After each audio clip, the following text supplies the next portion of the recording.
Welcome to Talking with the Experts. Here we discuss all things business, by business owners, for business owners. Here is your host, Rose Davidson. Hello, welcome to Talking with the Experts. I'm your host, Rose Davidson, from rosedavidson.com.au. Now, the modern world is suffering from multiple diseases and epidemics, and at the heart of it all is disconnection. Marc-John Brown is going to share with us his secrets to building a better world with connection and action and belief and confidence and conviction. Now, Marc-John is the co-founder and co-director of Native Wisdom Hub. This ethical for-profit organisation seeks to help steward the world's fast-emerging psychedelic renaissance and industry in ways rooted in ethics, responsibility and integrity. This wasn't always Marc-John's position, however. Whilst a student of Indigenous wisdom traditions since his late teens, he qualified as a language interpreter and translator aged 22, and from age 24 onwards, he opened 6 companies, launching 2 of them fully before crashing and burning in 2018, 2019. This burnout led him to his deepest calling, Indigenous wisdom traditions. Today, as a co-founder and co-director, Marc-John gets to exercise all of his greatest passions, combining said traditions with his love of high performance, community building, and deep healing in a business environment that offers coaching, teaching, mentoring, ceremonial healing, and retreats, striving to help people reach the very best version of themselves at every juncture. Marc-John Brown, thank you so much for joining me today. It's a pleasure to meet you. Thank you. Yeah, thanks for having me. It's great to be here. Thank you for the introduction as well. You're very welcome. Tell me a little bit about your journey into, other than, when having suffered burnout in 2018 and 2019. Tell me how you came to be into Indigenous medicines. Yeah, I kind of always knew that I had the sentiment that I was going to explore the path of, traditional healing systems and medicine systems. And I almost studied at the University of Middlesex, just in the north of London.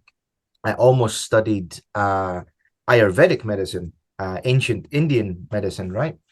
But life took me deeper into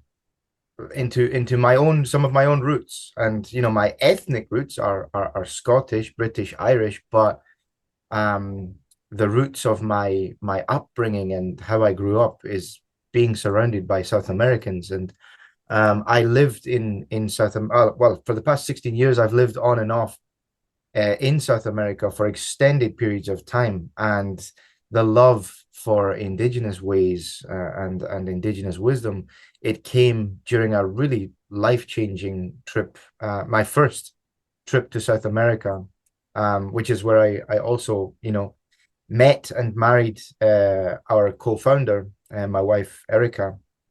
And it was during that time, traveling through the landscapes of Bolivia and Peru, that's where the seed was really planted, because I was going through a real phase of transformation and awakening, if you will, in life. And that's where it was all seeded. I became deeply enamored by their ways of being deeply connected with each other, with themselves, and with the world that surrounded them. So what are the ancient secrets that you've learned that can help us to reconnect and to thrive? Yeah, I mean, it's, we in the business world, we're always looking for that thing that's going to give us the cutting edge, that's going to give us that extra edge of performance, the next, secret, the next golden elixir that's going to just push us that far above that little bit more above the competition. But really, what we have learned in everything that we do is the highest performance can be found in the deepest level of simplicity. and what Indigenous wisdom brings to us is to help us to remember what it is to be human, to be human. And so this is why, I have the gift of working with high-performing athletes, people who are involved in politics, like tech entrepreneurs and founders, and really like high-performing people. And what I'm able to offer those people is a space where they're able to just truly connect with who they really are, at the core of their being. What were their dreams as a child, What truly drives what truly drives them, what truly gives them joy. And that is, those are some of the secrets, if you will. Not so secret though, they're just simple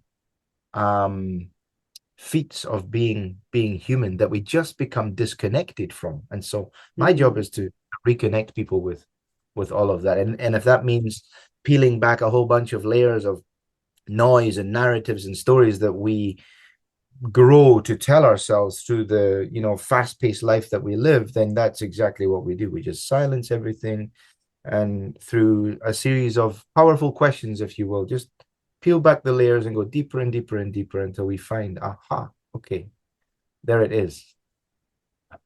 We don't often go deep within ourselves to find, the true meaning of life, I guess. We tend to live in a very superficial world. How do we, find the key to our highest performance in life? To protect, to reconnect with ourselves, and to protect and nurture and stoke that fire of connection, protect it as the most sacred thing that we have available to us. Truly, that is where true prosperity lives. But with true prosperity, we're able to perform it at the highest levels. Really, it's one might take it back to developmental psychology, and to rear a child in a good way is to allow them to feel fully supported on all fronts, whilst also being autonomous and encouraging autonomy, whilst also having to come up against things like fear management in the development of that autonomy, right? So, and if we do that well, we truly create, adults in the world that are connected to themselves, deeply connected to themselves. They understand where they've come from, why they're here, where they're going, where their sense of purpose is, and who they're here to serve, right? And unfortunately, fortunately or unfortunately, just the way the world has developed in such a fast-paced way it's got us raising ourselves and raising each other in ways that are truly disconnected from that, and maybe don't have that underlying sense of support and confidence, right? And so this is absolutely the work that we do, and we do it also in direct collaboration with the world's living Indigenous populations. So how does Native Wisdom Hub, how does it work? Yeah, thanks for asking. So we teach and train leaders of the field. So we are currently training a cohort of cacao ceremonial leaders of cacao ceremonies, which in those spaces is exactly where this alchemy that I'm talking about happens, this reconnection happens. So we're training leaders, we train facilitators, and we run an annual retreat in Peru every single year. Right at the end of the year, we collaborate with 3 different Indigenous populations. And that's where we're able to give people an experience that brings them face to face with ancient civilizations who, have, really not lost that connection with the natural world, with themselves, and with the spirit of community and communal living, right? We get to bring people face to face with that and run them through a whole bunch of exercises and expose them to that way of living, and also, offer them the sacred Indigenous plant medicines that these Indigenous populations use in order to keep themselves connected to themselves, to each other, to the natural world. So what are the benefits of, the native hub. Why should we, as individuals or as business leaders, attend these retreats? Yeah, precisely for those reasons, to get to know what prosperity truly means for you, to get to grips with, what does prosperity truly mean to you? And as a direct byproduct of this, to reach all new levels of performance, to upgrade every single other area of your life that you might have been blindsided to in your, efforts to perform, and being in all of the roles that we inhabit and embody and are involved with, and to find a deeper sense of purpose, in order to be able to tap into the magic that is legacy. Because legacy, so many people that we work with, they think they're leaving a legacy through their corporate endeavors, but actually when they come and work with us, they find that they are able to tap into something that they didn't tap into before, which is a sense of legacy that goes way beyond any corporate venture or any business venture. Actually, it goes deeper than that, and it is about the level of impact that they have left on the world around them. When they leave this earth, as we all will do inevitably at some point, right? Absolutely. And are there sacred plants that are part of this psychedelic renaissance? Or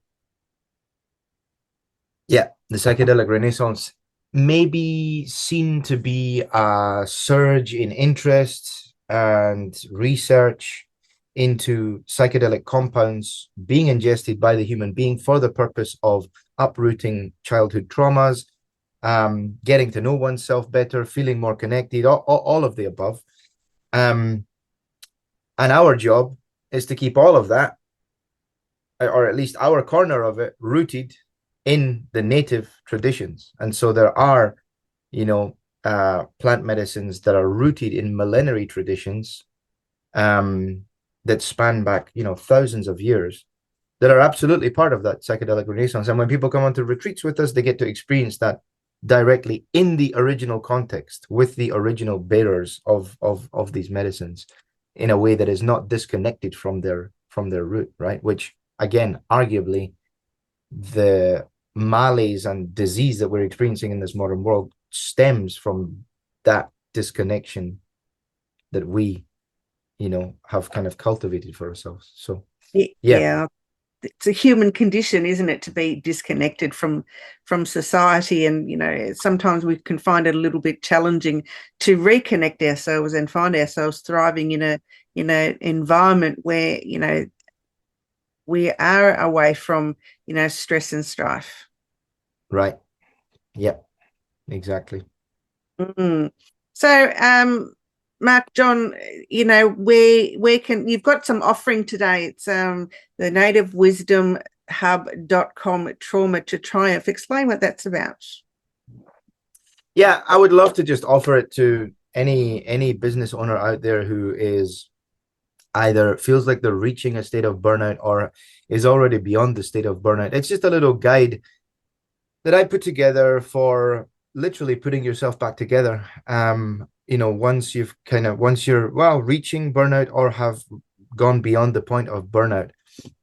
It's from a wisdom that I gleaned, I guess, from just really kind of furiously rushing my way through 6 different companies, having successfully built, or to a certain degree of success, built 2 of them, and then crashing and burning because life was just moving too fast. The demand, the responsibilities growing on me. It just became too much, and I couldn't hold it anymore at that time, and I crashed and I burned, and so in this guide, it's I just share the wisdom of how to reconnect with what is most important with us, in order to rise again and find our place of triumph, where we are doing work that feels aligned with our truest calling, where we are feeling, satiated and purposeful in the work that we do, and to rebuild our energy reserves, to rebuild our energy reserves and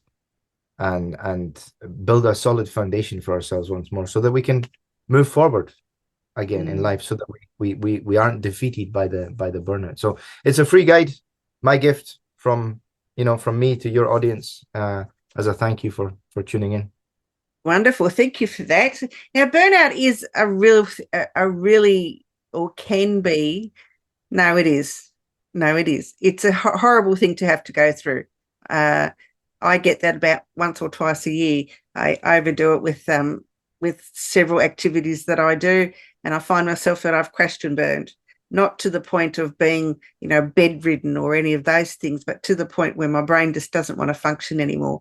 How can what you do, what you offer, how can that help? Yeah, for sure. So we glean energy. We're able to fill up our energy reserves from the things that truly give us joy and truly help us to feel like what we are doing matters, help us to feel like we are, we have some sense of a purpose, and what we do is, important. That gives us a sense of joy. That sense of joy gives us energy reserves. And so that is a big part of what we do at Native Wisdom Hub, is to plug people back into that. Where is your purpose? Where is your joy? Right? And how can you fill your life more with those energies, so that you can, as they say, fill your cup once more and regain energy reserves. And if that also means taking a little bit of a rest, it's perfectly valid. There's no shame in resting. It's part of the human journey, taking rest and plugging ourselves into what gives us joy. This is where energy is replenished, and that is a sure way to recuperate from burnout, right? Absolutely. I can attest to that. Marc-John can be found on LinkedIn at Marc-John Brown, and he's on Facebook at marcjohn.brown, and his website is at nativewisdomhub.com. Marc-John, it's been an absolute pleasure to have you on Talking with the Experts. Thank you for sharing your wisdom with us today. Thank you so much for having me. It's been a real pleasure. Thank you so much. Bye-bye. You've been listening to Talking with the Experts, hosted by Rose Davidson. Make sure you have a look at our back catalogue over at talkingwiththeexperts.com, and be sure to subscribe to our podcast so you don't miss out on any episode. We look forward to your company next time.